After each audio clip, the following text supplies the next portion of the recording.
Document document নেই, কেন কি আমি তো ইনঅ্যাক্টিভ পার্টনার ছিল, আমি তো বাইরে কাজ করতো, আউট অফ ইন্ডিয়া ছিল আমি। তো এই কেসের ব্যাপারে আমি ভালো করে কিছু বলতে পারবে না, কেন কি আমি আগেও 2020 থেকে এই ডিডি অফিসে আমাকে দুবার ডেকেছে এই কেসের ব্যাপারে। और আমি 5 ঘন্টা আমাকে রেখে ইনভেস্টিগেশন করেছে, और ইনভেস্টিগেশন মধ্যে কিছু পাইনি আমার থেকে, কেন কি আমি আগে থেকেই সবাইকে বলছে কি আমি ইনঅ্যাক্টিভ আছে এই কোম্পানির মধ্যে, তো খুব ভালো করে হেল্প করতে পারেনি। ওর পরে ফের এমপি সাহেব আমার যে বাবা আছে ও চলে গেছে টিএমসির মধ্যে, তো এই কেস একটা হোল্ডিংয়ে চলে গেছে, ওই সময় কিছু ইনভেস্টিগেশন হয় না।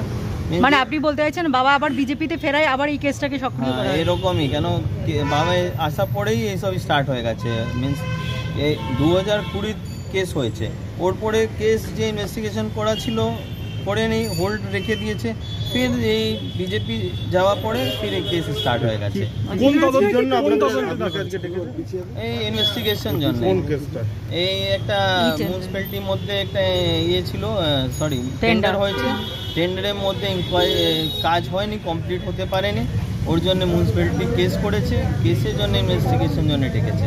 ঠিক আছে, তাহলে আপনার অ্যাজ এ মানে এই জন্য ডেকেছে, আপনি ওখানকে এমএলও, তো সেক্ষেত্রে কেন মানে হঠাৎ করে আপনার ইনভলভমেন্ট বা আপনার জন্য আমার কেন ডেকেছে, জাস্ট অ্যাজ এ আমি এই কোম্পানির মধ্যে ইনঅ্যাক্টিভ পার্টনার ছিল, আমার নাম আছে কোম্পানির মধ্যে, এই জন্য আমাকে ডেকেছে। মানে যে কোম্পানিটা টেন্ডার পেয়েছিল সেটা আপনার কোম্পানি না? আমার মানে ওই কোম্পানিতে আপনার অ্যাজ এ মেম্বার, আমি অ্যাজ এ মেম্বার আছে। কিন্তু আপনি সেখানে টেন্ডারটা কি বৈধভাবে পেয়েছিলেন? অভিযোগ যেটা সেখানে ওই টেন্ডারে কারচুপি করা হয়েছিল, মানে যখন আপনার বাবা সেখানকার চেয়ারম্যান, সেখানে আপনার যে কোম্পানির সঙ্গে আপনি যুক্ত সেটা টেন্ডার পেলেন, এবং সেখানে টাকাও যে অ্যাকাউন্টগুলোতে গিয়েছে সেগুলো আপনাদের বিভিন্ন আত্মীয়দের অ্যাকাউন্টে, পরিবারের সদস্যদের অ্যাকাউন্টে গিয়েছে বলে অভিযোগ।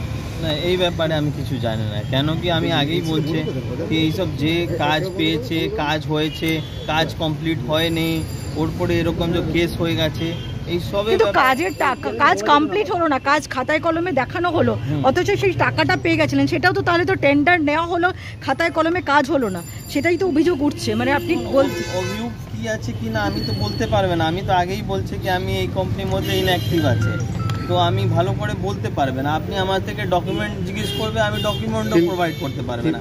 কিন্তু যেটা আপনার কোম্পানি, সেই কোম্পানিতে আপনি একজন মেম্বার, সেই কোম্পানি টেন্ডার পাচ্ছে, তো সেই ক্ষেত্রে তো কিছুটা হলো না। দেখুন, আমি আগেই কতবার বলেছেন কি যে কোম্পানি যখন কাজ পেয়েছে, যা কোম্পানির মধ্যে যে কাজ হয়েছে, আমি ওই সময় এখানে প্রেজেন্টই ছিল না। আমি কোম্পানিটা তাহলে কে তৈরি করেছে? হ্যাঁ, কোম্পানিটা কে তৈরি করেছে? কোম্পানি একটা পার্টনার অলরেডি ছিল, আর ওর সঙ্গে আমার একটা ব্রাদার ইন ল আছে, ওর সঙ্গে এই ছিল, ওই দুটো মিলে কাজ করেছে। আপনার হাতে ফাইল দেখছি, কিছু কি ডকুমেন্টস আনতে বলা? ফাইল আছে, একটা নোটিশ ফাইল আছে, আর একটা এই কেসে, আর আমার উপরে যে 20টা মোর দেন 20টা কেস আছে, ওর স্টে আছে সুপ্রিম কোর্ট থেকে, 2019 থেকে স্টে পেয়েছে এই কেসের উপরে। আর এরকম প্রচুর কেস আছে যে আমার উপরে মিথ্যা কেস দিয়েছে গভর্নমেন্ট, মিনস ইলিগাল ওয়েপন ইয়া বম্বিং কেসেস, আমার নিজে উপরে বম চলেছে, আমাকেই কেস করে দিয়ে দিয়েছে। ওরকম প্রচুর কেস আছে যার উপরে স্টে আছে। ঠিক আছে, থ্যাংক ইউ দিদি। নিশ্চয়ই, কেন কি 2020 মধ্যে কেস যে ছিল এর উপরে ইনভেস্টিগেশন অলরেডি আমার হয়েছে, অলরেডি কেস হয়েছে, মিনস অলরেডি ইনভেস্টিগেশন জন্য ডিডি আমাকে ডেকেছে, ডিডি ডাকা পড়ে ফির এই কেস একটা হোল্ডিংয়ে চলে গেছে, ফির হট করে যে বাবা টিএমসি থেকে বিজেপি চলে গেছে, ফির এই কেস ওপেন হয়ে গেছে। আজকের পরে আপনাকে আবার ডাকলে কি আসবেন? মাঝে একদিন দেখুন, যতবার ডাকবে আমি আসবে, দেখেন আমার সাইড থেকে আমি খুব ভালো করে কিছু হেল্প করতে পারবে না, কেন কি আমি বারবার বলছে আমি অ্যাজ এ ইনঅ্যাক্টিভ আছে পার্টনার মধ্যে, তো আমার পাশে কিছু ইনফরমেশন আপনি ওরকম পাবে না যেরকম আপনার চেষ্টা করছে। ঠিক আছে, থ্যাংক ইউ। Thank you.